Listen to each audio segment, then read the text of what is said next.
ನಮಸ್ತೆ ಸ್ನೇಹಿತರೆ, ಈ ಧೂಪ ನಿಮ್ಮ ಭಾಗ್ಯವನ್ನು ಬದಲಾಯಿಸುವುದು, ನಿಮ್ಮ ಜೀವನದಲ್ಲಿ ಬೆಳಕನ್ನು ತರುವುದು. ಹೌದು, ವೆಲ್ಕಮ್ ಬ್ಯಾಕ್ ಟು ಸಮೃದ್ಧಿ ಜೀವನ ಚಾನಲ್. ಯಾಕೋ ಮನಸ್ಸಿಗೆ ಅಶಾಂತಿ, ಯಾವುದೇ ಕೆಲಸಕ್ಕೆ ಮನಸ್ಸಿಲ್ಲ, ಹಣದ ಸಮಸ್ಯೆಗಳು ಹಿಂದಿನಂತೆಯೇ ಇವೆ, ಜೀವನದಲ್ಲಿ ಯಾವುದೇ ಬದಲಾವಣೆ ಕಾಣ್ತಾ ಇಲ್ಲ. ಇದು ನಿಮ್ಮ ಸಮಸ್ಯೆ ಆಗಿದ್ರೆ ನೀವು ಸರಿಯಾದ ವಿಡಿಯೋವನ್ನು ಆಯ್ಕೆ ಮಾಡಿದ್ದೀರಿ. ಹೌದು ಸ್ನೇಹಿತರೆ, ನಿಮ್ಮ ಮನೆಯಲ್ಲಿ ನೆಗೆಟಿವ್ ಎನರ್ಜಿಯಿಂದ ಹಲವಾರು ಸಮಸ್ಯೆಗಳು ಉಂಟಾಗಿರಬಹುದು. ಆದರೆ ಚಿಂತಿಸಬೇಡಿ, ಈಗ ಅದಕ್ಕೆಲ್ಲ ಸಮಯ ಬಂದಿದೆ. ಮನೆಯನ್ನು ಶುದ್ಧಗೊಳಿಸಿ ನಿಮ್ಮ ಆಹಾರವನ್ನು, ನಿಮ್ಮ ಸುತ್ತಲಿನ ವಾತಾವರಣವನ್ನು ಕ್ಲೆನ್ಸ್ ಮಾಡಿ ಧನ ಆಕರ್ಷಣೆಗೆ ಸಹಾಯವಾಗಬಲ್ಲ ನೀವು ಅಂದುಕೊಂಡ ಜೀವನವನ್ನು ಪಡೆಯಲು ಶಕ್ತಿಯುತವಾದಂತಹ ಸುಲಭವಾದಂತಹ ವಿಧಾನದೊಂದಿಗೆ ಇವತ್ತಿನ ದಿನ ಬಂದಿದ್ದೇವೆ. ಹೌದು, ಅದುವೇ ಧೂಪ. ಧೂಪವನ್ನು ಬಳಸುವ ಸರಿಯಾದ ವಿಧಾನವನ್ನು ತಿಳಿದು ಬಳಸಿದರೆ ನಮ್ಮ ಎಲ್ಲ ಇಷ್ಟಗಳನ್ನು ನೆರವೇರಿಸಿಕೊಳ್ಳುವುದರ ಜೊತೆಗೆ ನಮ್ಮ ಸುತ್ತಲಿನ ವಾತಾವರಣವನ್ನು ಕೂಡ ಶುದ್ಧಗೊಳಿಸಬಹುದು. ಹೌದು ಸ್ನೇಹಿತರೆ, ನಿಮ್ಮ ಮನೆಯ ಶುದ್ಧೀಕರಣಕ್ಕಾಗಿ, ಧನ ಪ್ರಾಪ್ತಿಗಾಗಿ, ಪಾಸಿಟಿವ್ ಎನರ್ಜಿ ಸೆಳೆಯಲು ಹಾಗೂ ಸರಳವಾಗಿ ಧೂಪವನ್ನು ಯಾವ ರೀತಿಯಾಗಿ ಬಳಸಬೇಕು ಹಾಗೂ ಯಾವೆಲ್ಲ ಧೂಪಗಳನ್ನು ಬಳಸುವುದರಿಂದ ಏನೆಲ್ಲ ಪ್ರಯೋಜನ ಇದೆ ಎಂಬುದರ ಬಗ್ಗೆ ಇವತ್ತಿನ ದಿನ ಸಂಪೂರ್ಣವಾಗಿ ತಿಳಿಯೋಣ. ಯಾವುದೇ ವ್ಯಕ್ತಿಗೆ ಹೆಚ್ಚಿನ ಪೂಜೆ ಮಂತ್ರದ ಪಠಣೆಯ ಬಗ್ಗೆ ತಿಳುವಳಿಕೆ ಇಲ್ಲದಿದ್ದರೂ ಕೂಡ, ಅಥವಾ ಕೆಲವೊಮ್ಮೆ ವಿಶೇಷವಾದ ಉಪಾಯಗಳನ್ನು ಮಾಡಲು ಸಮಯವಿಲ್ಲವೆಂದರೂ ಕೂಡ ಸರಳವಾಗಿ ನೀವು ಈ ಧೂಪದ ಮೊರೆ ಹೋಗಬಹುದು. ಹೌದು, ವೈದಿಕ ಶಾಸ್ತ್ರದಲ್ಲಿ ಈ ಒಂದು ಧೂಪಕ್ಕೆ ಹೆಚ್ಚಿನ ಮಹತ್ವವನ್ನೇ ನೀಡಲಾಗಿದೆ. ಪ್ರತಿನಿತ್ಯ ಧೂಪಗಳನ್ನು ಬಳಸುವುದರಿಂದ ದೇವರ ಆಶೀರ್ವಾದ ಮತ್ತು ರಕ್ಷಣೆಯೂ ಪಡೆಯಬಹುದು ಎಂದು ಹೇಳಲಾಗುತ್ತದೆ. ಹೌದು, ಹಾಗಾದರೆ ಬನ್ನಿ ಮೊದಲನೆಯ ಪರಿಹಾರದ ಬಗ್ಗೆ ತಿಳಿಯೋಣ. ವ್ಯವಹಾರದ ಪ್ರಗತಿಗಾಗಿ ಮತ್ತು ಉದ್ಯೋಗದಲ್ಲಿ ಉನ್ನತಿಯನ್ನು ಕಾಣಲು, ಕುಟುಂಬದಲ್ಲಿ ಆದಾಯ ಹೆಚ್ಚಲು ನೀವು ಈ ಒಂದು ಧೂಪವನ್ನು ಬಳಸಬಹುದು. ಅಂದರೆ ಅದಕ್ಕಾಗಿ ಗುರುವಾರ ಮತ್ತು ಭಾನುವಾರದಂದು ಹಸುವಿನ ಸಗಣಿಯಿಂದ ತಯಾರಿಸಿರುವಂತಹ ಬೆರಣೆಯನ್ನು ಬಳಸಬೇಕು.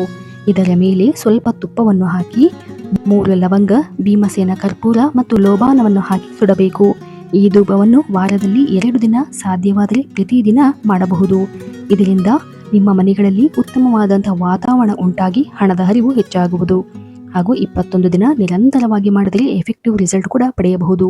ನಂತರ ನೋಡುವುದಾದರೆ ನೆಗೆಟಿವಿಟಿ ದೂರಾಗಲು ಮನೆಯಲ್ಲಿ ನೆಮ್ಮದಿ ನೆಲೆಸಲು ಒಂದು ಮಣ್ಣಿನ ಬೌಲ್ನಲ್ಲಿ 3 ರಿಂದ 4 ಕರ್ಪೂರ, ಅದರಲ್ಲೂ ಭೀಮಸೇನ ಬಳಸಿದರೆ ತುಂಬಾ ಒಳ್ಳೆಯದು. ಇದಕ್ಕೆ 5 ಪೀಸ್ ಚಕ್ಕೆ, 5 ಲವಂಗಗಳನ್ನು ಹಾಗೂ 1 ಬೇ ಲೀಫ್ ಅಂದರೆ ಪಲಾವ್ ಎಲೆಯನ್ನು ಬಳಸಬೇಕು. ಹಾಕಿ ಸುಡಬೇಕು. ಇದನ್ನು ನಿಮ್ಮ ಮನೆಯ ಪ್ರತಿ ಮೂಲೆಯಲ್ಲಿ ತೋರಿಸಬೇಕು. ಅದರಲ್ಲೂ ನೀವು ಮಲಗುವ ಕೋಣೆ ಮತ್ತು ಬಾತ್ರೂಮ್ಗಳನ್ನು ತಪ್ಪಿಸಬೇಡಿ. ಇದರಿಂದ ನೆಗೆಟಿವಿಟಿ ದೂರಾಗಿ ಮನೆಯಲ್ಲಿ ನೆಮ್ಮದಿಯ ವಾತಾವರಣ ಉಂಟಾಗುವುದು. ನಂತರ ವಾಸ್ತುದೋಷಕ್ಕಾಗಿ ಹಾಗೂ ಹಣಕಾಸಿನ ಇಕ್ಕಟ್ಟಿನ ಪರಿಸ್ಥಿತಿಯಿಂದ ಹೊರಬರಲು ನೀವು ಈ ಒಂದು ಧೂಪಕ್ಕೆ ಅಂದರೆ ಸಾಧ್ಯವಾದಷ್ಟು ಇದ್ದಿಲನ್ನು ಬಳಸಿ ಅಥವಾ ಸಾಂಬ್ರಾಣಿ, ಲೋಬಾನವನ್ನು ಬಳಸಬಹುದು. ಇದಕ್ಕೆ ಬಿಳಿ ಸಾಸಿವೆ, ಕರ್ಪೂರವನ್ನು ಹಾಕಿ ಉರಿಸಿ.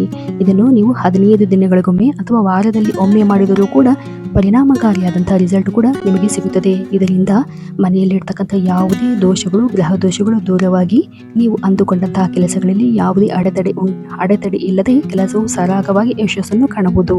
ನಂತರ ಒಮ್ಮೊಮ್ಮೆ ಮನೆಯಲ್ಲಿ ಯಾವ ಸಮಸ್ಯೆ ಇದೆ ಅಂತಾನೆ ಗೊತ್ತಾಗುವುದಿಲ್ಲ. ಹಾಗೂ ಇದರಿಂದ ಮನಸ್ಸಿನಲ್ಲಿ ಕಿರಿಕಿರಿ ಹಾಗೂ ಆದಾಯದಲ್ಲಿ ಕುಂಠಿತ ಮತ್ತು ಆರೋಗ್ಯ ಪದೇ ಪದೇ ಹಾಳಾಗ್ತಾ ಇರುತ್ತದೆ.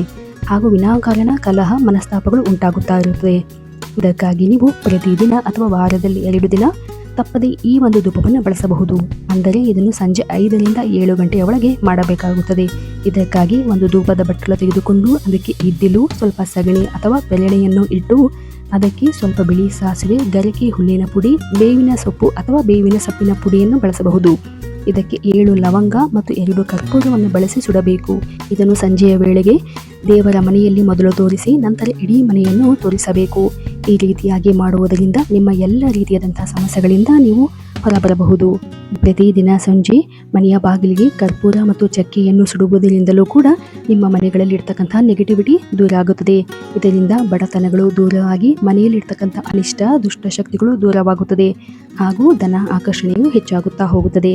ಹೌದು, ಯಾವುದೇ ರೀತಿಯಾದಂತಹ ಧೂಪಗಳನ್ನು ಬಳಸಿದಾಗ ಮನೆಯು ಹಾಗೂ ಮನಸ್ಸು ಉತ್ತಮವಾಗಿ ಚೈತನ್ಯಗೊಳ್ಳುವುದರ ಜೊತೆಗೆ ಮನೆಯಲ್ಲಿಯೂ ಕೂಡ ಉತ್ತಮವಾದಂತಹ ವಾತಾವರಣ ಉಂಟಾಗುತ್ತದೆ. ಈ ಪವಿತ್ರ ಧೂಪದ ಉಪಾಯಗಳು ನಿಮ್ಮ ಮನೆಗೆ ಶುದ್ಧತೆಯನ್ನು ತರುತ್ತವೆ ಹಾಗೂ ನಿಮ್ಮ ಆರ್ಥಿಕವಾಗಿ ಸದೃಢರಾಗಲು ಸಹಾಯಕಾರಿಯಾಗುತ್ತವೆ. ಅತ್ಯಂತ ಎಫೆಕ್ಟಿವ್ ಆಗಿ ಕೆಲಸ ಮಾಡುವಂತಹ ಈ ಒಂದು ಧೂಪಗಳನ್ನು ಮನೆಯಲ್ಲಿ ನಿತ್ಯ ಪೂಜೆಯಲ್ಲಿ ಬಳಸಿದರೆ ನಿಮಗೆ ಖಂಡಿತ ಹೆಚ್ಚಿನ ಲಾಭವೂ ಸಿಗುತ್ತದೆ. ಇವತ್ತಿನ ಈ ವಿಡಿಯೋ ಇಷ್ಟವಾಗಿದ್ದರೆ ದಯವಿಟ್ಟು ನಮ್ಮ ಚಾನಲ್ ಅನ್ನು ಸಬ್ಸ್ಕ್ರೈಬ್ ಮಾಡಿ ಮತ್ತು ಲೈಕ್ ಮಾಡಿ. ಧನ್ಯವಾದಗಳು.